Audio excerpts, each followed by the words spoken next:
अस्सलामुअलैकुम dear students, हम chapter number 2 study कर रहे हैं एक्सपेरिमेंटल टेक्निक्स।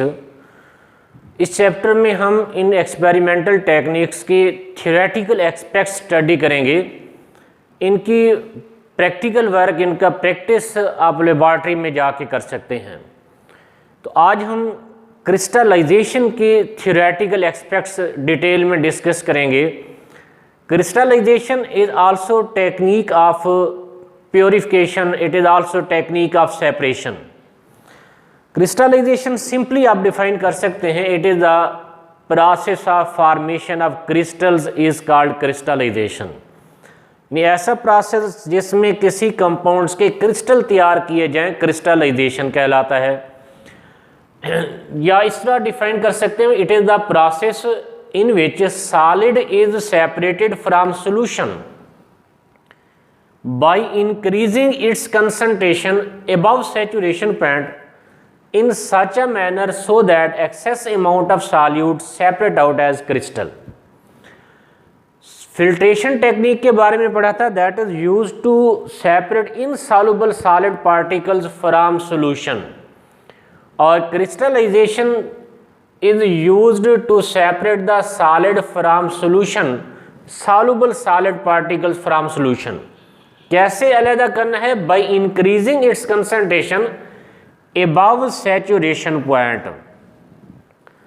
saturation point कहते हैं वो पॉइंट जब सॉल्यूट की मज़ीद अमाउंट गिवन टेम्परेचर पे डिज़ॉल्व ना हो, saturation point कहलाता है। मिसाल के तौर पर अगर आप कोई भी सॉल्यूट गिवन सॉल्वेंट में रूम टेम्परेचर पे डिज़ॉल्व कर रहे हैं, आप सॉल्यूट डिज़ॉल्व करते जाएं, शेक करते जाएं, एक स्टेज आएगी जब मज़ीद सॉल्यूट उस टेम्परेचर पे डिज़ॉल्व नहीं होगा, that stage is known as saturation point.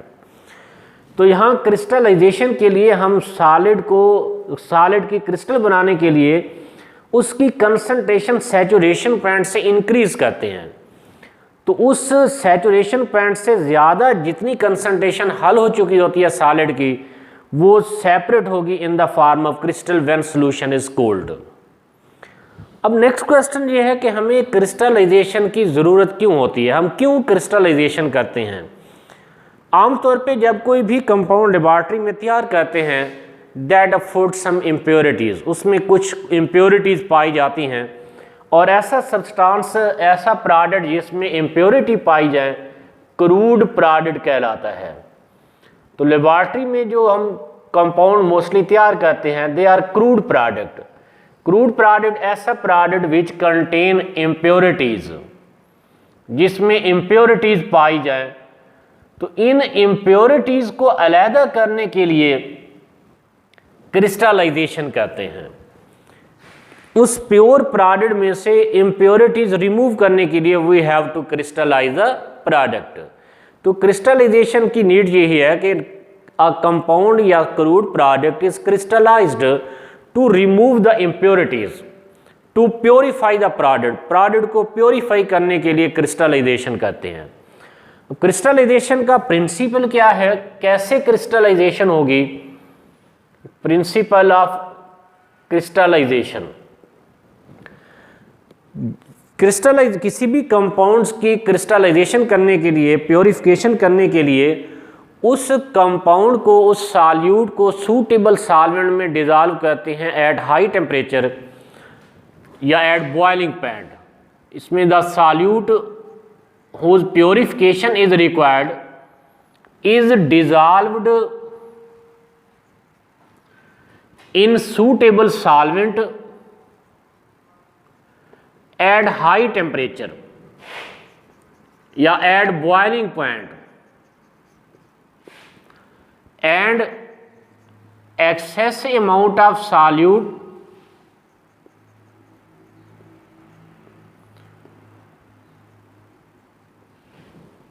is separated as crystal when it is cooled। जब इस सॉल्यूशन को ठंडा करेंगे तो extra amount of solute is separated as crystal.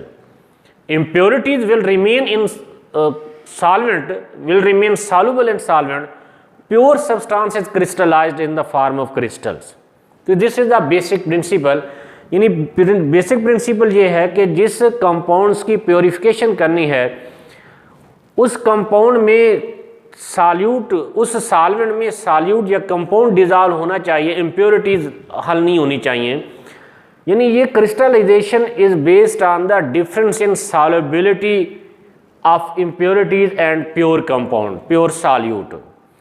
अब क्रिस्टलाइजेशन के लिए ये सबसे पहले कोई क्रिस्टलाइजेशन हम करते हैं सॉलिड सब्सटेंस से इम्प्योरिटीज को रिमूव करने के लिए by increasing its concentration above saturation point.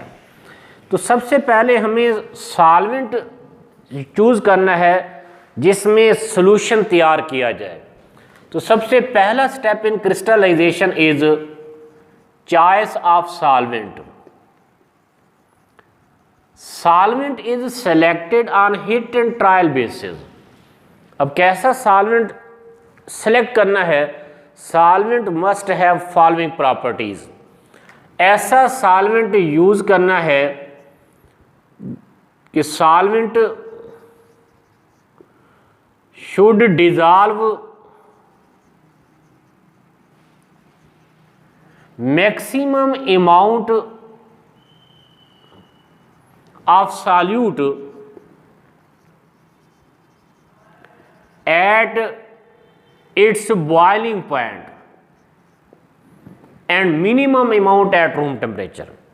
कि वो सॉल्वेंट हम यूज़ करेंगे क्रिस्टलाइजेशन के लिए जिसमें वो कंपाउंड जिसकी आप क्रिस्टलाइजेशन करना चाह रहे हैं, जिसको हम सॉल्यूट यहाँ कह रहे हैं, सॉल्यूट जिसकी क्रिस्टलाइजेशन करनी है वो हाई टेम्परेचर पे बॉइलिंग पॉइंट पे मैक्सिमम हल हो जाए और रूम टेम्परेचर पे मिनिमम अमाउंट हल हो या इनसॉल्युबल रहे।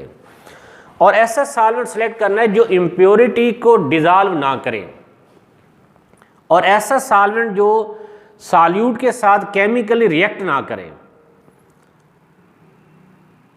Solvent should not react chemically with solute। Solute के साथ केमिकली रिएक्ट ना करे, रिएक्शन ना करे। और ऐसा सॉल्वेंट यूज करें कि solvent should not dissolve impurities. Pure solute dissolve होना चाहिए लेकिन इम्प्योरिटीज हल नहीं होनी चाहिए सॉल्वेंट में। शुड नॉट डिजॉल्व इम्प्योरिटीज और नॉट क्रिस्टलाइज देम। तो सबसे बेहतर बात यह है कि सॉल्वेंट में इम्प्योरिटी डिजॉल्व ना हो।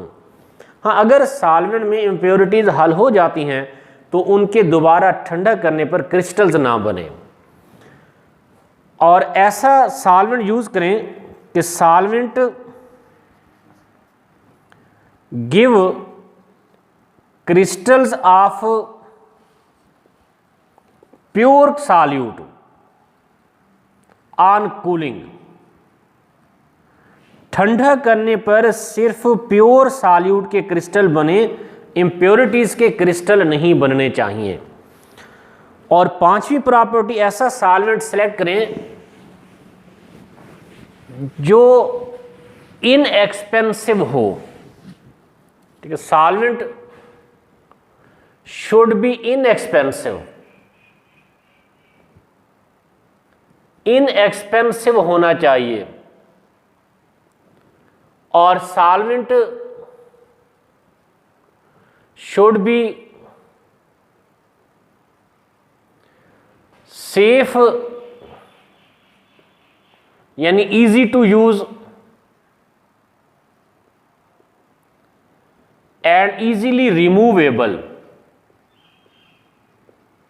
ऐसा सॉल्वेंट यूज करें जिसका इस्तेमाल इजी हो, जिसको इजीली अलहदा किया जा सके। तो जिस सॉल्वेंट में ये 6 खसूसियात पाई जाए वो सॉल्वेंट हम क्रिस्टलाइजेशन के लिए यूज़ कर सकते हैं। इनमें जो पहली 2 प्रॉपर्टीज़ पढ़ी हैं सॉल्वेंट की कि solvent should dissolve maximum amount of solute at boiling point and minimum at room temperature and solvent should not react chemically with solute. ये इन दो प्रॉपर्टीज़ का होना ज़रूरी है।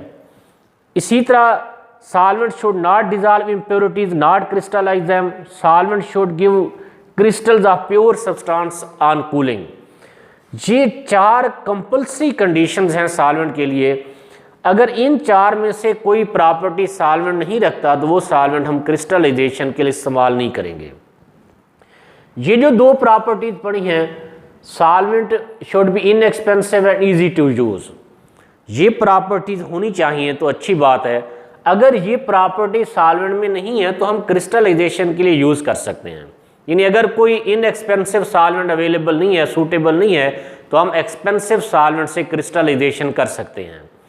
इसी तरह अगर सॉल्वेंट इजी टू यूज़ नहीं है तो फिर भी हम क्रिस्टलाइजेशन कर सकते हैं, लेकिन पहली चार प्रॉपर्टीज़ पे कोई कंप्रोमाइज़ नहीं है। तो लेबॉर्ट्री में ज़्यादातर जो सॉल्वेंट क्रिस्टलाइजेशन के लिए इस्तेमाल करते हैं उनमें मिसाल के तौर पर water, alcohol, ether, carbon tetrachloride, chloroform, benzene etcetera, ये डिफरेंट टाइप के सॉल्वेंट कॉमनली यूज़ करते हैं for crystallisation.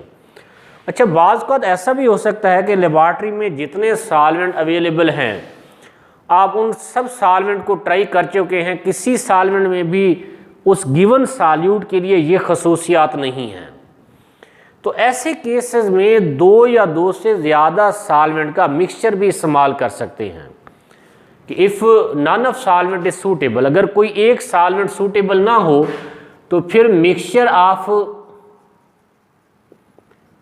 2 or more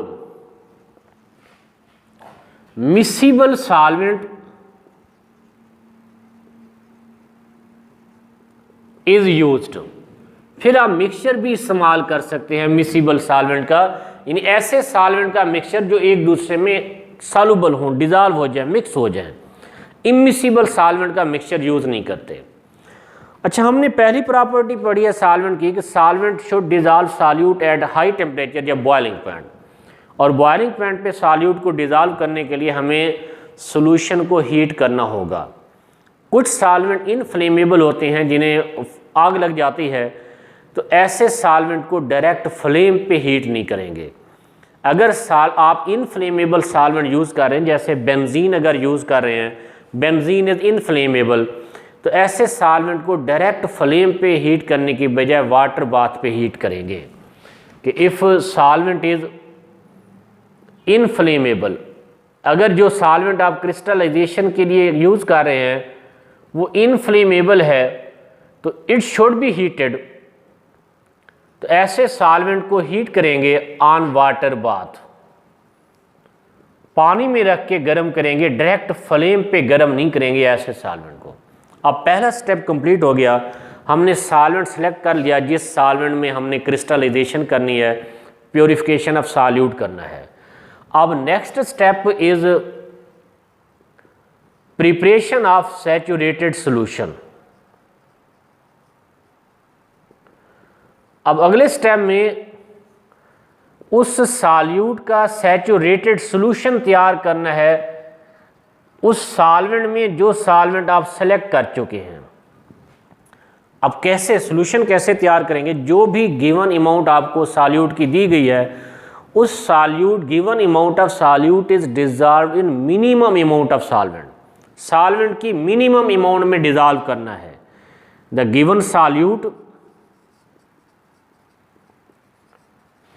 is dissolved in minimum amount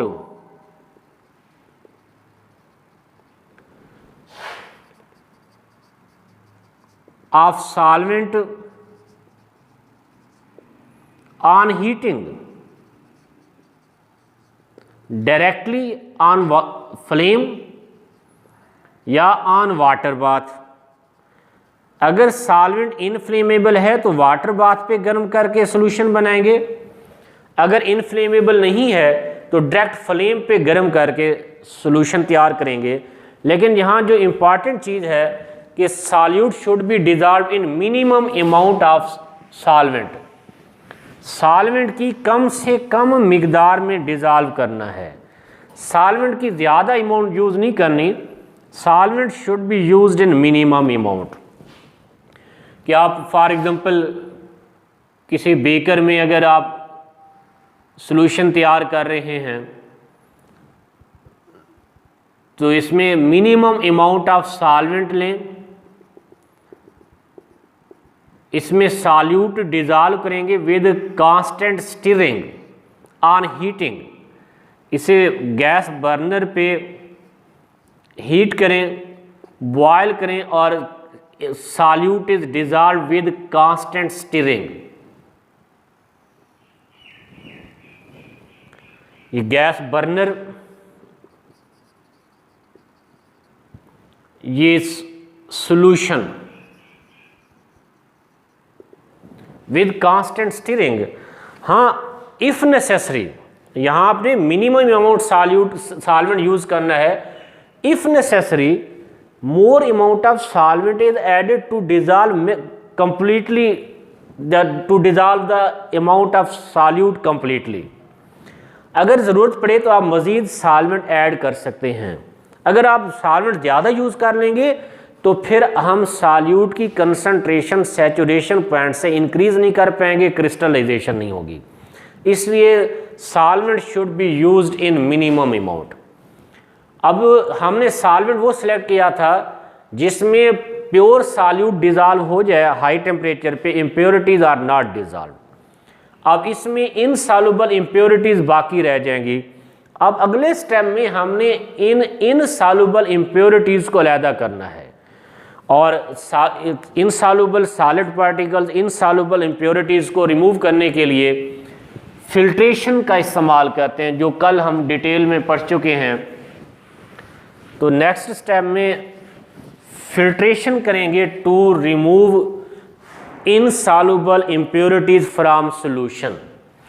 तो थर्ड स्टेप इज फिल्ट्रेशन।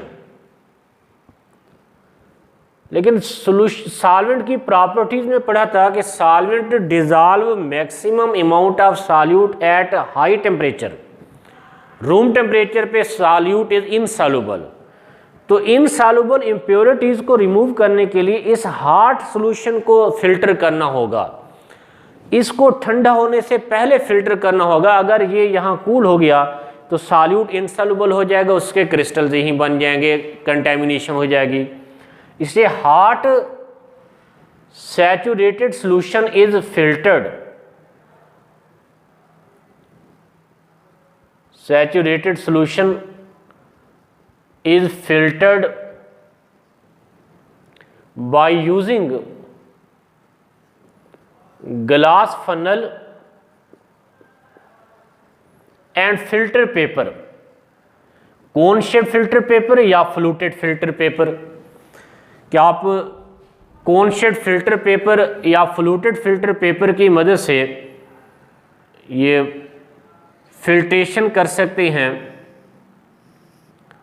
ये filter paper is inserted in the 60 degree funnel, नीचे receiving beaker रखेंगे। अब ये सॉल्यूशन हार्ड सॉल्यूशन जिसमें इनसॉल्युबल इम्प्योरिटीज़ हैं, ये सॉल्यूशन यहाँ फिल्टर पेपर के ऊपर डालेंगे। Insoluble impurities will remain on filter paper. Pure filtrate या solution passes through filter paper and receive in the beaker. ये फिल्ट्रेट हासिल होगा विच कंटेन सॉल्यूट और insoluble impurities will remain on filter paper.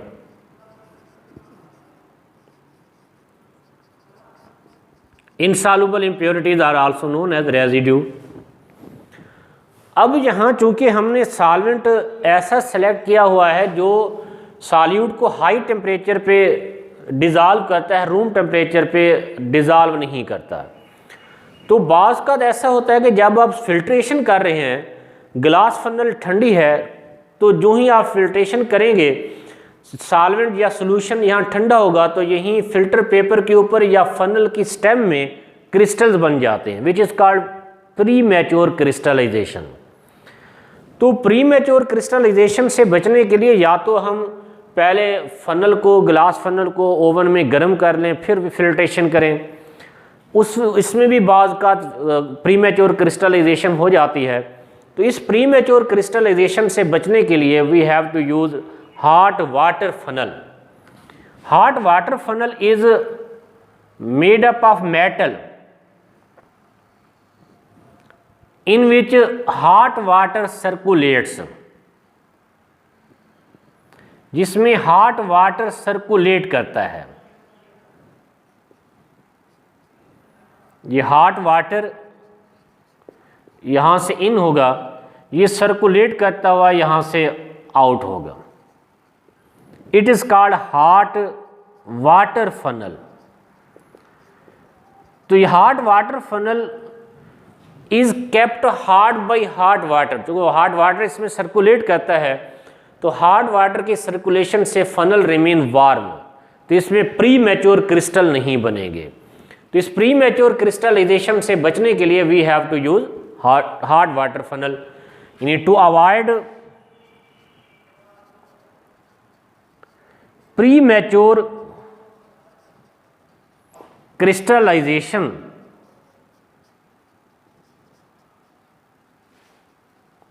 hot water funnel is used।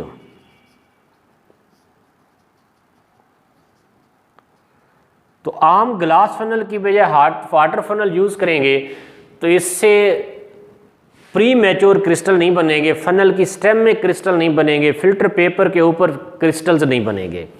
तो hot water funnel में उसी तरह filter paper fold करके रखेंगे, यहाँ इसके ऊपर सॉल्यूशन डालेंगे, सॉलिड इनसॉल्युबल इम्प्योरिटीज़ यहीं फिल्टर पेपर के ऊपर आ जाएंगी, सॉल्वेंट या filtrate passes through the filter paper. अब यहाँ वो इम्प्योरिटीज़ अलहदा हो चुकी हैं जो हल नहीं हुई थी। फिल्ट्रेट में कंटेन सॉल्युबल इम्प्योरिटीज़। अब नेक्स्ट स्टेप में इस फिल्ट्रेट को ठंडा करके क्रिस्टल्स तैयार करने हैं। तो फोर्थ स्टेप इज कूलिंग। अब ये हॉट फिल्ट्रेट इज कूल्ड, जो ही फिल्ट्रेट को ठंडा करेंगे तो सैचुरेशन पॉइंट से ज़्यादा अमाउंट जो सॉल्यूट की डिज़ॉल्व हो चुकी है, जो ही ठंडा करेंगे इस फिल्ट्रेट को तो वो एक्स्ट्रा सॉल्यूट इज अब separated in the form of crystals. तो ये हॉट फिल्ट्रेट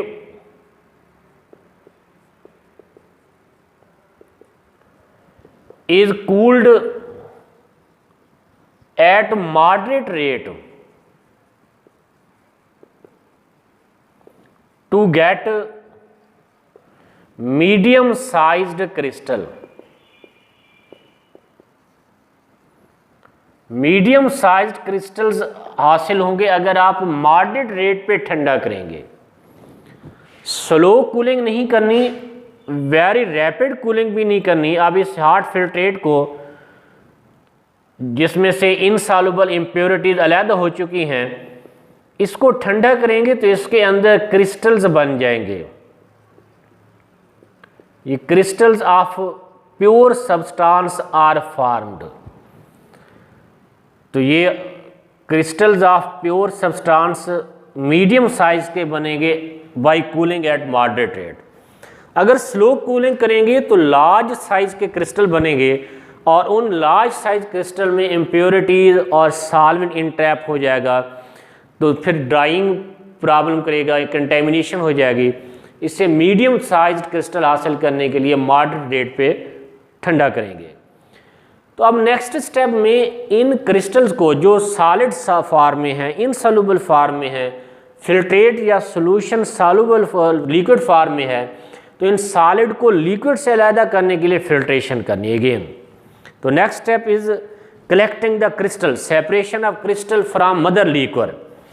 जिस सॉल्यूशन में, जिस सॉल्वेंट में क्रिस्टल बन चुके हों, अब इस सॉल्वेंट को मदर लिक्विड कहते हैं। यानी अब अगले स्टेप में इन फ्रेशली प्रिपेयर्ड क्रिस्टल्स को मदर लिक्विड से अलग करना है। यानी next step collecting the crystals the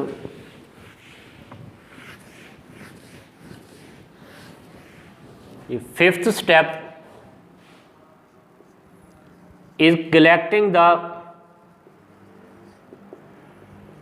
crystals. अब इस फ्रेशली प्रिपेयर्ड क्रिस्टल्स को मदर लिक्विड से अलहदा करने के लिए फिल्ट्रेशन करेंगे बाय यूजिंग फिल्टर क्रूसिबल्स। यानी these freshly prepared crystals are separated from mother liquor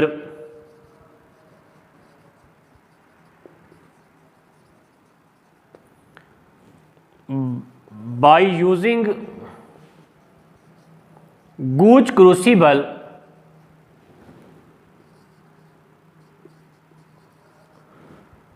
with suction filtering apparatus।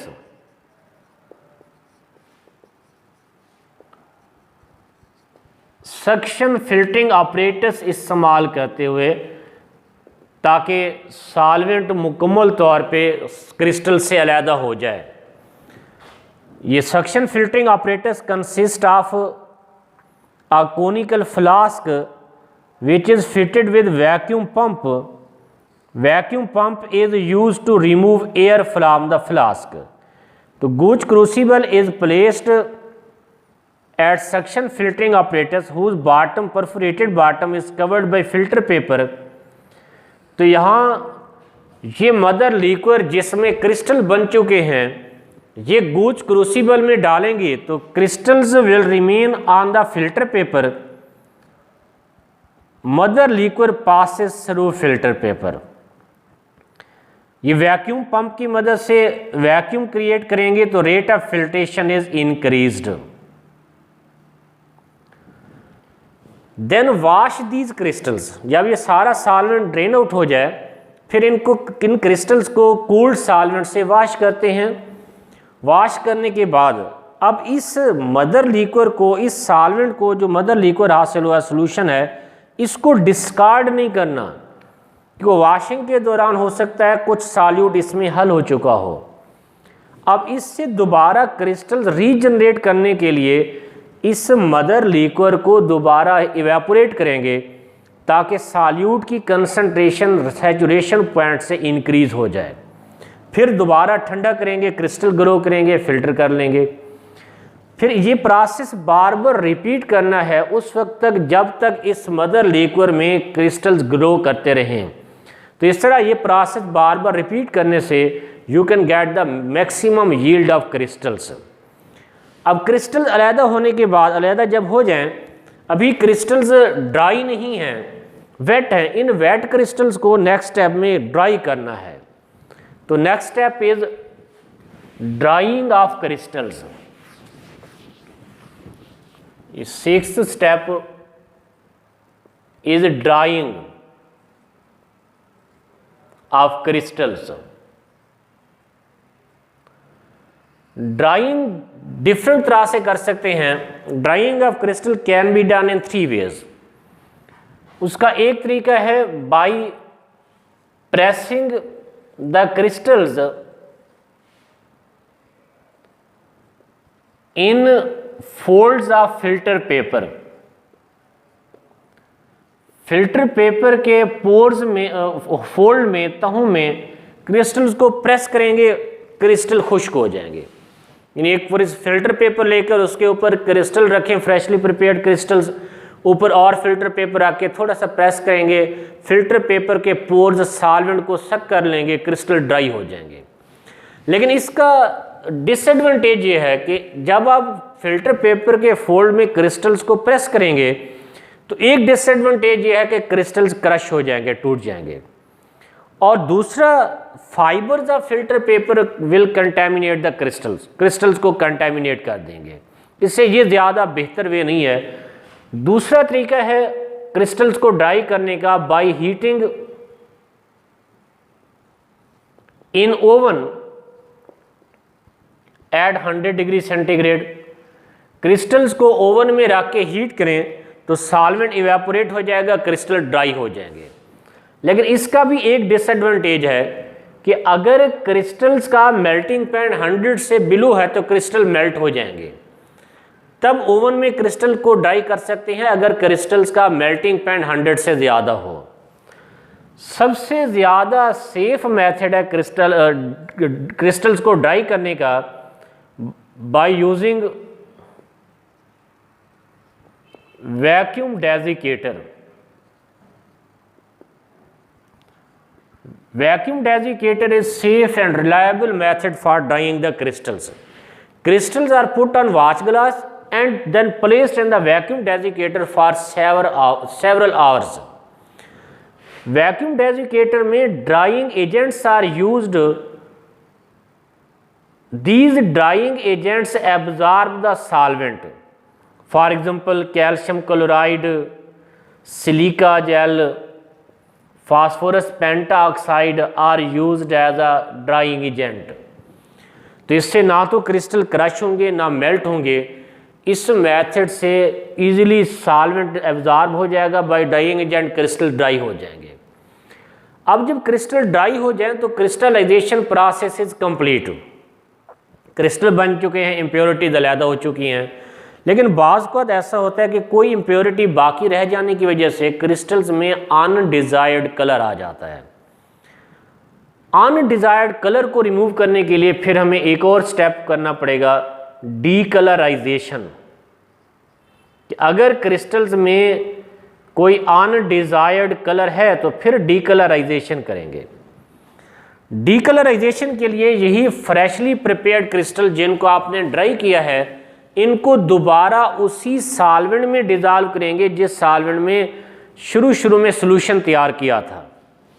यानी डीकलराइजेशन के लिए दीज फ्रेशली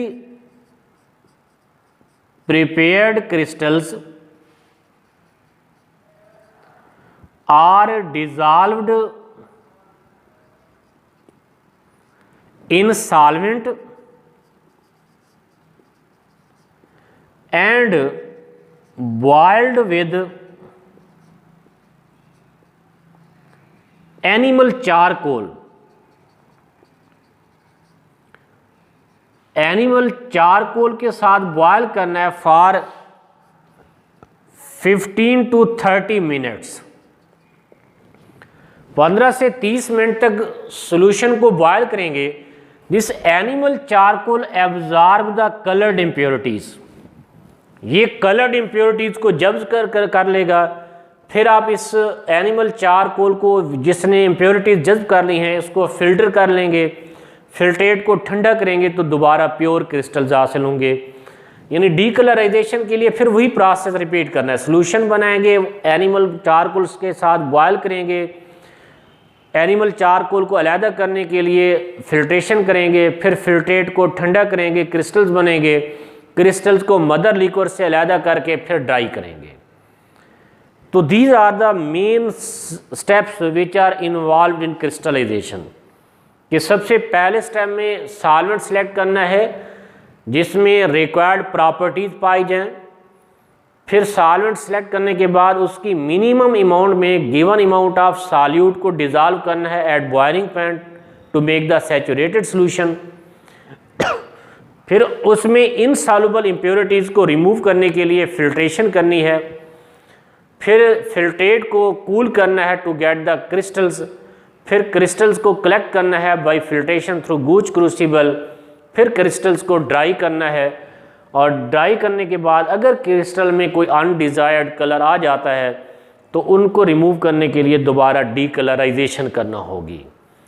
तो ये था क्रिस्टलाइजेशन के फिज़िकल एंड थ्योरेटिकल एस्पेक्ट्स कि क्रिस्टलाइजेशन करनी कैसे है। ये उसकी थ्योरी पढ़ी है, इसकी practice you can do in the laboratory.